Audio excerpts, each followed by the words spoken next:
तो नमस्कार दोस्तों, स्वागत है आपका ऑनलाइन सरकारी सारथी में। तो देखिए दोस्तों, उत्तर प्रदेश आंगनवाड़ी में बम्पर भर्ती निकाली गई है सेविका और सहायिका के पद पे, और इसका आवेदन भी शुरू हो चुका है। यहाँ पे देखिए दोस्तों कि इस साइड में वर्कर की वैकेंसीज है और यहाँ पे हेल्पर की वैकेंसीज शो हो, और यहाँ पे अलग अलग डिस्ट्रिक्ट वाइज वैकेंसीज हैं। यहाँ पे देख सकते हैं आप हापुड़ का, अमरोहा का, ललितपुर का, नीचे आप प्रतापगढ़, सिद्धार्थनगर, औरैया, गोंडा, ऐसे करके जो अलग अलग डिस्ट्रिक्ट में वैकेंसीज निकाली गई हैं। और यहाँ पे सभी जिला का फुल नोटिफिकेशन भी यहाँ पे व्यू ऑफिशियल नोटिफिकेशन वाले बटन पे क्लिक करके आप देख सकते हैं। तो देखिए, अगर आप एलिजिबल हैं तो जरूर इस फॉर्म को भरिएगा, क्योंकि 50,000 से भी ज्यादा बम्पर वैकेंसी है इस बार। इस वीडियो में आपको बताएंगे कि कैसे फॉर्म को अप्लाई करना है, स्टेप बाय स्टेप एक लाइव फॉर्म फिलअप करके बताएंगे, जिससे आप आसानी से घर बैठे फॉर्म को अप्लाई कर सकते हैं। तो सपोज करिए कि आपको कानपुर देहात से फॉर्म को भरना है, तो यहाँ पे देखिए इसका लास्ट डेट जो है फॉर्म भरने का वो 17 दिसंबर है। आप यहाँ पे इसके व्यू ऑफिशियल नोटिस वाले बटन पे क्लिक करेंगे तो यहाँ पे आपको इसका एडवर्टाइजमेंट शो हो जाएगा। यहाँ पे किस फील्ड में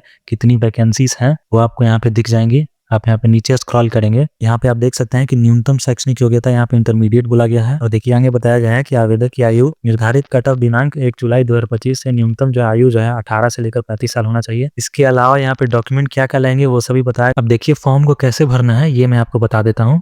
तो यहाँ पे आप नीचे स्क्रॉल करेंगे तो यहाँ पे आप देख सकते हैं कि यहाँ पे आंगनवाड़ी वर्कर के लिए ये लॉगिन पेज है, आंगनवाड़ी वर्कर के लिए ये रजिस्ट्रेशन पेज है, आंगनवाड़ी हेल्पर के लिए लॉगिन पेज और आंगनवाड़ी हेल्पर के लिए रजिस्ट्रेशन पेज है। तो देखिए अब आप बोलेंगे कि यहाँ पे कैसे आना है, तो आप जो सबसे पहले अपने फोन या लैपटॉप के क्रोम ब्राउजर में आएंगे और यहाँ पे सर्च करेंगे यूपी आंगनवाड़ी। यहाँ पे इसको सर्च करने के बाद यहाँ पे जो पहला जो वेबसाइट है इसको आपको जो यहाँ पे ओपन करना है, और यहाँ पे आप नीचे स्क्रॉल डाउन करेंगे तो देखिए ये जो है लिंक है यहाँ पे कंबाइन लिंक। अब सपोज करिए कि आप फॉर्म भरना चाहते हैं आंगनवाड़ी वर्कर के लिए, तो आप जो है इस आंगनवाड़ी वर्कर रजिस्ट्रेशन पे क्लिक करेंगे यहाँ पे। तो अब देखिए आपको जो है आपका रजिस्ट्रेशन वाला पेज खुल गया है। यहाँ पे आपको सबसे पहले अपना फुल नेम एंटर करना है, उसके नीचे यहाँ पे आपको अपना फादर्स नेम एंटर करना है। उसके बाद आपको यहाँ पे अपना डिस्ट्रिक्ट चूज करना है कि आप किस डिस्ट्रिक्ट से बिलोंग करते हैं, और उसी सेम डिस्ट्रिक्ट से आप फॉर्म भी भर पाएंगे। आप जिस भी डिस्ट्रिक्ट से हैं, फॉर एग्जाम्पल अगर आप अयोध्या से हैं तो आप अयोध्या को चूज करेंगे और अयोध्या का ही फॉर्म जो है भर पाएंगे। उसके बाद आपको यहाँ पे अपना मोबाइल नंबर एंटर करना है। उसके बाद आपको एक पासवर्ड जो है बना लेना है, एक स्ट्रॉन्ग पासवर्ड बना लीजिएगा जिसमें कैपिटल लेटर हो, स्मॉल लेटर हो, नंबर हो और एक स्पेशल कैरेक्टर हो। इस तरह का पासवर्ड आपको बना लेना है। उसके बाद आप यहाँ पे अपना आधार नंबर एंटर करेंगे। उसके बाद यहाँ पे आपको अपना ईमेल आईडी एंटर करना है। उसके बाद इस कैप्चा को इस बॉक्स में फिल करना है। उसके बाद इस रजिस्ट्रेशन वाले बटन पे आप क्लिक करेंगे तो आपका रजिस्ट्रेशन जो है सक्सेसफुल हो जाएगा। अब देखिए आप जैसे ही रजिस्ट्रेशन जो है पूरा डिटेल डाल के रजिस्ट्रेशन पे क्लिक करेंगे तो आपका रजिस्ट्रेशन इस तरह सक्सेसफुल हो जाएगा। अब आपको यहाँ पे ओके पे क्लिक करना है और अब आपको यहाँ पे लॉगिन करना है। तो इसके लिए आप अपना मोबाइल नंबर एंटर करेंगे जो आपने एंटर किया था पहले, और फिर आप जो पासवर्ड बनाया वो पासवर्ड एंटर करेंगे। उसके बाद आपको ये कैप्चा यहाँ पे एंटर करना है, फिर लॉगिन वाले बटन पे क्लिक करना है। अब देखिए फ्रेंड्स, लॉगिन करने के बाद आपको कुछ इस तरीके का डैशबोर्ड खुल जाएगा। यहाँ पे आपको सबसे पहले 6 स्टेप में फॉर्म को भरना है। तो सबसे पहले आपको व्यक्तिगत विवरण जो है डालना है, उसके बाद व्यक्तिगत विवरण 2 है, फिर शैक्षणिक योग्यता डालना है, फिर आपके बाद फोटो अपलोड करना है, फिर उसके बाद आपको घोषणा पत्र है, और फिर जो है आपका फॉर्म जो है कंप्लीटली सबमिट हो जाएगा। तो यहाँ पे देख सकते हैं सबसे पहले यहाँ पे जनपद का नाम है जो भी आपने जो है सेलेक्ट किया था पहले, फिर इस जनपद के हिसाब से जो परियोजना है, आप जिस परियोजना से फॉर्म भरना चाहते हैं उसको आपको सेलेक्ट कर लेना है। फिर उसके बाद यहाँ पे आपको जो है आप ग्रामीण है या फिर शहरी है उसको आपको चूज करना है। फिर उसके बाद यहाँ पे आपको ग्राम पंचायत वार्ड का नाम जो है एंटर करना है। फिर उसके बाद आपको यहाँ पे न्याय पंचायत का नाम एंटर करना है। फिर उसके बाद रिक्त आंगनवाड़ी केंद्र का नाम आपको यहाँ पे जो आएगा वो एंटर करना है। फिर उसके बाद जो है आवेदिका का नाम एंटर करना है यहाँ पे। फिर जो आवेदिका है उसका जो है इंग्लिश में नाम यहाँ पे एंटर करना है। फिर उसके बाद उसके पिता का नाम यहाँ पे दर्ज करना है। फिर उसके बाद माता का नाम। फिर उसके बाद यहाँ पे वैवाहिक स्थिति पूछा गया है तो आप जो है अपने अकॉर्डिंग जो है एंटर कर दीजिएगा। फिर उसके बाद यहाँ पे नंबर शो होगा। उसके नीचे आप देख सकते हैं कि यहाँ पे जो एड्रेस डिटेल एंटर करना है। तो यहाँ पे पहले स्थायी पता यानी कि जो परमानेंट एड्रेस है वो आपको पूरा एंटर करना है। फिर उसके बाद यहाँ पे पत्र व्यवहार का पता है यानी कि, तो यहाँ पे देखिए पत्र व्यवहार का पता अगर ये दोनों आपका सेम है तो आप जो है सेम एंटर कर देंगे। उसके नीचे यहाँ पे पिन कोड एंटर करना है। फिर नीचे आप देखेंगे कि यहाँ पे आपको अपना डेट ऑफ बर्थ एंटर करना है, जन्म तिथि। फिर ये जो है अपने आप आ जाएगा यहाँ पे एंटर करने के बाद। फिर उसके नीचे आप देखेंगे कि यहाँ पे हाई स्कूल प्रमाण पत्र जन्म तिथि के लिए अपलोड करना है। तो आपका जो हाई स्कूल का प्रमाण पत्र होगा इंटर का वो आपको यहाँ पे अपलोड करना है। और यहाँ पे बोला जा रहा है कि मैक्सिमम 200 KB का होना चाहिए, PNG या फिर JPG फॉर्मेट में होना चाहिए। यहाँ पे नीचे आप देखेंगे कि हाई स्कूल हेतु केवल जो है हाई स्कूल का समक्ष प्रमाण पत्र ही मान्य है। और यहाँ पे बताया गया है कि यदि कोई महिला विवाहित है तो वो अपने ससुराल के निवास प्रमाण पत्र के आधार पे ही यहाँ पे एड्रेस जो है ऊपर में फिल करेगी। तो यहाँ पे आपको इन सब डिटेल्स को एंटर करके अगला वाले ऑप्शन पे क्लिक करना है। अब देख सकते हैं कि यहाँ पे व्यक्तिगत विवरण 2 खुल गया है, पहला वाला ग्रीन हो गया है, उसके बाद ये दूसरा स्टेप खुल गया है। यहाँ पे आगे जो देख सकते हैं कि सबसे पहले श्रेणी है, तो आप कौन से वर्ग से आते हैं वो आप जो है चूज़ करेंगे यहाँ पे, अन्न पिछड़ा वर्ग, अनुसूचित जाति, अनुसूचित जनजाति, तो जिससे भी आते हैं आप उसको चूज़ करेंगे।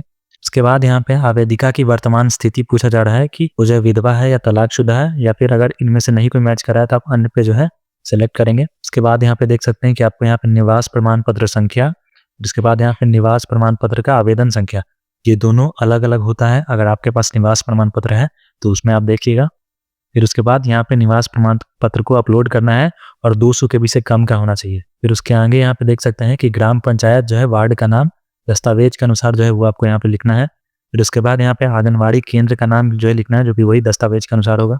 फिर उसके आगे यहाँ पे जाति प्रमाण पत्र संख्या लिखना है। फिर यहाँ पे जाति प्रमाण पत्र का आवेदक संख्या लिखना है।